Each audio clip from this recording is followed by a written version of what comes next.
نحمدك بالصلاة واصطبر عليها لا نسألك رزقا نحن نرزقك والعاقبة للتقوى۔ اللہ تبارک و تعالی اپنے کلام عظیم میں ارشاد فرما رہا ہے کہ اپنے گھر والوں کو نماز کا حکم دو اور اس کے اوپر ثابت قدمی سے جمے رہو۔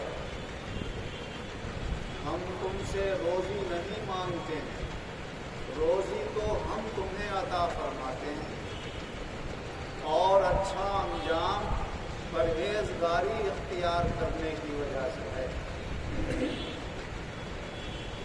حضور نبی اکرم صلی اللہ علیہ وسلم نے ارشاد فرمایا کہ جب تمہارے بچے 7 سال کے ہو جائیں تو انہیں نماز پڑھنے کا حکم دو اور اپنے ساتھ لے جا کر انہیں نماز پڑھنے کا عادی بناؤ، اور جب تمہارے بچے 10 سال کے ہو جائیں اور ان سے تم نماز پڑھنے کے لیے کہو، تمہارے کہنے کی پرواہ نہ کریں تو پھر ان کے اوپر سختی کرو اور سختی سے انہیں نماز پڑھنے کا عادی بناؤ،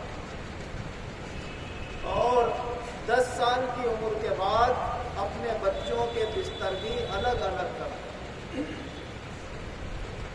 حضور نبی اکرم صلی اللہ علیہ وسلم نے ایمان کے بعد سب سے اہم رکن نماز کو قرار دیا ہے۔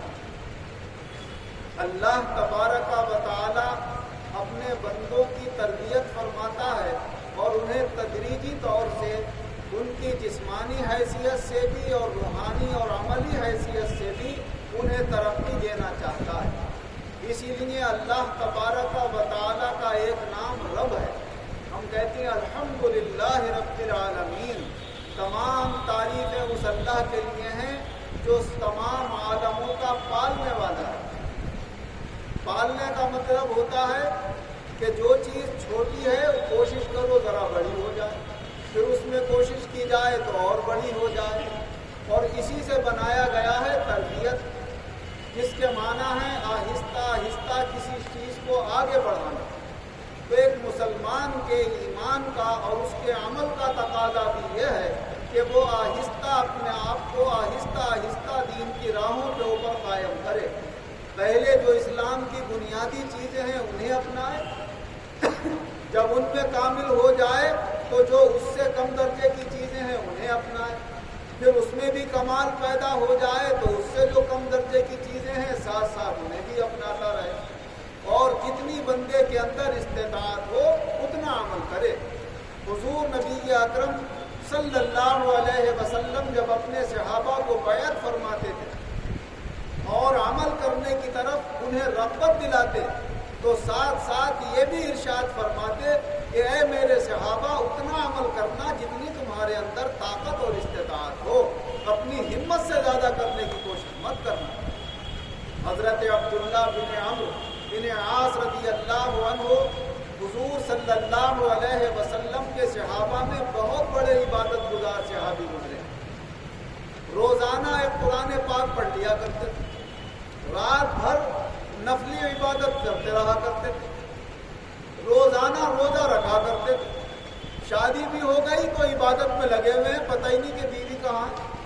بیوی نے شکایت کری اپنے سسر حضرت عمر رضی اللہ عنہ سے، تو حضرت عمر نے حضور صلی اللہ علیہ وسلم سے شکایت کہ شادی تو ہو گئی ہے مگر بیوی سے بات ہی نہیں کرتا، بیوی کو پہچانتا ہی نہیں۔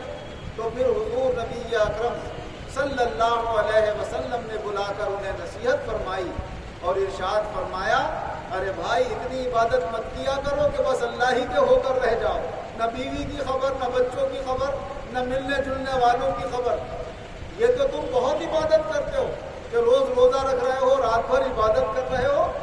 فرمایا اپنی جان کا بھی تو خیال رکھا کرو، کچھ دیر سویا کرو، کچھ دیر عبادت کیا کرو، کبھی روزہ رکھا کرو، کبھی چھوڑ دیا کرو، اپنے آپ کو کھلایا پلایا بھی کرو تاکہ جسمانی قوت تمہارے اندر پیدا ہو۔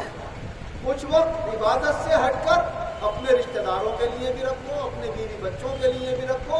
فرمایا تمہارے اوپر تمہاری جان کا بھی حق ہے، تمہارے ماں باپ کا بھی حق ہے، تمہارے بیوی بچوں کا بھی حق ہے، تم سے جو ملاقات کرنے کے لیے آتے ہیں انہیں بھی ٹائم دینے کا تمہارے اوپر حق ہے۔ جب یہ سارے کام کرتے ہوئے اللہ کی عبادت کرو گے تو اللہ کے یہاں عبادت زیادہ مقبول ہوگی۔ حضور نبی اکرم صلی اللہ علیہ وسلم نے انہیں یہ نصیحت فرمائی۔ اول تو یہ فرمایا کہ مہینے میں ایک بار قرآن پڑھ لیا کرو۔ تو حضور میں اس سے بھی زیادہ پڑھ سکتا ہوں۔ فرمایا 15 دن میں پڑھ لیا کرو۔ کہ یا رسول اللہ اس سے بھی زیادہ پڑھ سکتا ہوں۔ فرمایا 7 دن میں پڑھ لیا کرو۔ کہ میں اس سے بھی زیادہ پڑھ سکتا ہوں۔ فرمایا 3 دن میں قرآن پڑھ لیا کرو اور اس سے زیادہ اب اجازت نہیں ہے۔ اور پھر فرمایا کہ ایک دن روزہ رکھا کرو، ایک دن چھوڑ دیا کرو، یہ داؤد علیہ السلام کا روزہ ہے اور یہ اللہ کو بہت پسند ہے۔ کہ یا رسول اللہ میرے اندر اس سے زیادہ طاقت ہے۔ فرمایا اس سے زیادہ طاقت ہو پھر بھی ایک دن روزہ رکھو اور ایک دن چھوڑ دو۔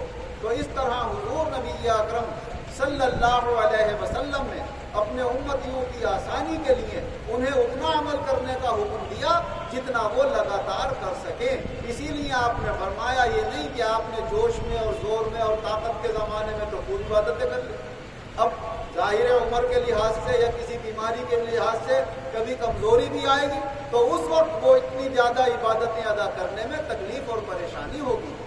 حضرت عبداللہ بن عمر رضی اللہ عنہ اپنے بڑھاپے کی عمر میں فرماتے تھے کاش میں نے حضور صلی اللہ علیہ وسلم کی رخصت قبول کر لی ہوتی، اب بڑھاپے کی اور کمزوری کی وجہ سے میں اتنا عمل نہیں کر پا رہا۔ یہ تو اللہ کے ان بندوں کا حال تھا جو حضور صلی اللہ علیہ وسلم سے یا اہل علم سے عمل کرنے کے لیے پوچھا کرتے تھے کہ حضور ہم کتنا عمل کرتے ہیں۔ لیکن اب جو حال ہے عمل کرنے کا حال نہیں ہے۔ نماز پڑھے یا نہ پڑھے، خالی بیٹھا ہوا کسی عالم کی بات پہ بحث کرنے کے لیے اسے علم حاصل کرنا ہوتا ہے، صرف اپنے وقت کو پار کرنے کے لیے۔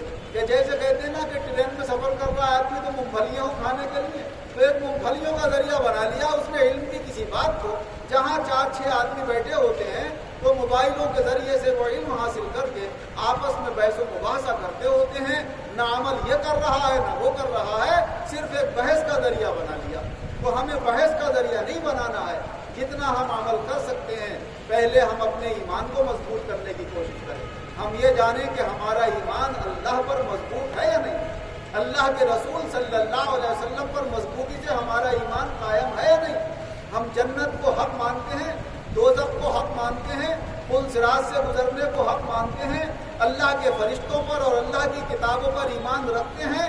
جب یہ ہمارا ایمان مضبوط ہو جائے تو پھر ہم اپنی زندگی کے اوپر غور کریں کہ ہم 5 وقت کی نماز پابندی سے پڑھتے یا نہیں پڑھتے، زیادہ سے زیادہ جماعت میں شریک ہونے کی کوشش کرتے یا نہیں کرتے۔ اور جب نماز پابندی سے ہم پڑھنے لگے تو ہم یہ سوچیں کہ اللہ نے اگر ہمیں صاحب مال بنایا ہے تو ہم حساب لگا کر اپنے مال کی زکوٰۃ ادا کر رہے ہیں یا نہیں کر رہے ہیں۔ رمضان کا مہینہ آیا تو ہم پورے مہینے کے روزے رکھ رہے ہیں یا نہیں رکھ رہے ہیں۔ اگر اللہ نے ہمیں مال بھی دیا، جسمانی صحت بھی دی ہے اور ہمارے اوپر حج کا فریضہ مقرر کیا ہے تو ہم حج کرنے کی کوشش کر رہے ہیں یا نہیں کر رہے ہیں۔ جب ان باتوں کے اندر ہم مکمل ہو جائیں تو پھر ہم یہ دیکھیں ہمارے اوپر واجب کیا کیا چیزیں ہیں، پھر یہ دیکھیں ہمارے اوپر سنت کیا ہے، پھر اگر اور زیادہ کر سکتے ہیں، اللہ نے توفیق دی ہے تو اللہ کا ذکر کریں، چلتے پھرتے کلمہ پڑھنے لگیں، درود شریف پڑھنے لگیں، قرآن عظیم کی تلاوت کرنے لگیں۔ اس طرح تدریجی طور سے دین کے اندر مضبوطی کرتے ہوئے آگے بڑھنے کا نام ہے تربیت، اور یہ تربیت بچپن سے اپنے بچوں کو دی جاتی ہے، اور بڑے ہو کر آج ہمارے مسلمان بہن بھائیوں کو بھی ضرورت ہے کہ وہ اپنی زندگیوں پر اس طرح غور کریں اور خود اپنی تربیت کرنے کی کوشش کریں۔ جو دین کی ضروری باتیں ہیں اللہ تعالی ہم سب کو پہلے ان پر عمل کرنے کی توفیق عطا فرمائے، اور اس کے ساتھ ساتھ دین میں اور زیادہ ہمیں کمال حاصل کرنے کی توفیق عطا فرمائے۔ آمین وآخر دعوانا ان الحمدللہ رب العالمین۔ الحمدللہ رب العالمین والعاقبۃ للمتقین والصلاة والسلام علی خیر خلقہ محمد وآلہ وصحبہ اجمعین۔